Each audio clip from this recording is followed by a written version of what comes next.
Si pour beaucoup de joueurs, la Super Nintendo fut le terreau privilégié au développement des plus grands RPG, quelques titres de légende virent tout de même le jour sur les machines de Sega. Il y eut bien sûr la saga Phantasy Star, mais aussi une autre série moins connue, également développée par Sega, Oasis.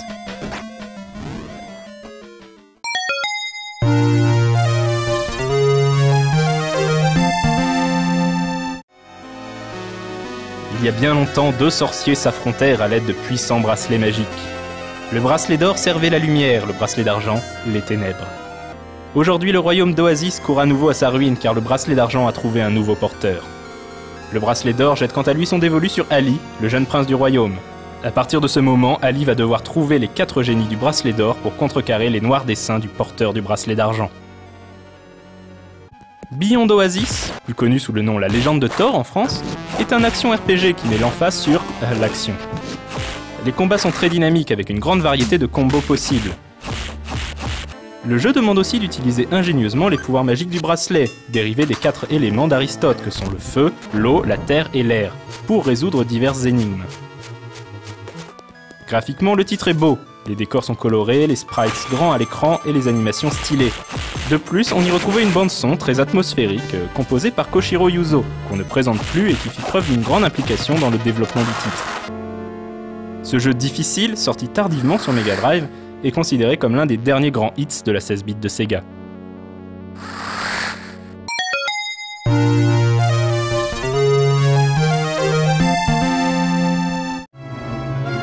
Au moment de sa sortie, beaucoup pensaient que Legend of Oasis n'était qu'un remake de l'épisode Mega Drive. Que nenni! Il s'agit en fait d'une préquelle à la légende de Thor. On n'y incarne pas Ali, mais un certain Léon. En tout point similaire graphiquement, mais bref.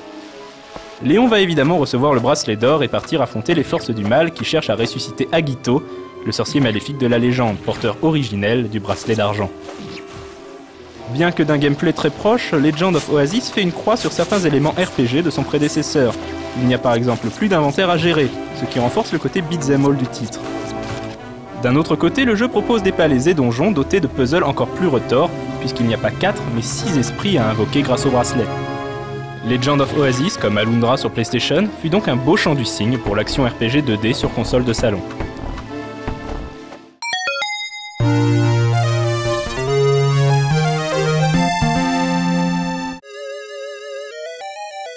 Que les puristes ne crient pas au scandale, bien sûr, Defenders of Oasis n'a pas de lien direct avec les deux autres. Malgré tout, il aurait été dommage dans une émission consacrée au jeu Oasis de ne pas parler d'un des meilleurs jeux de la Game Gear. L'histoire de Defenders of Oasis s'inspire des anciens mythes persans. Depuis la nuit des temps, le royaume de Shanadar, fondé par le héros Jamsid, a lutté contre les forces du mal menées par Ahriman, le sorcier des ténèbres. Bien qu'Ahriman ait été banni du monde des vivants, le royaume est de nouveau en grand danger. En effet, des forces conspirent pour libérer cet être maléfique et provoquer un nouvel âge sombre.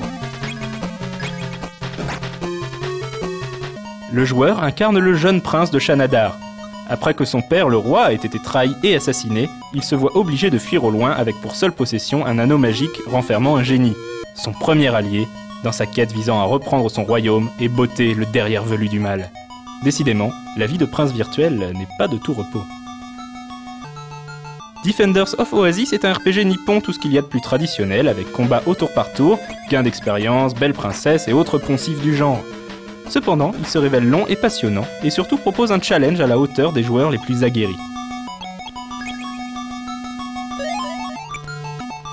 La saga Oasis a fait les beaux jours des consoles de Sega et a laissé un souvenir impérissable dans le cœur des joueurs, en particulier l'opus Mega Drive le plus connu. Mais que cela ne dissuade pas les plus curieux d'essayer les deux autres jeux, qui demeurent une halte bien rafraîchissante dans les sables brûlants du rétro gaming.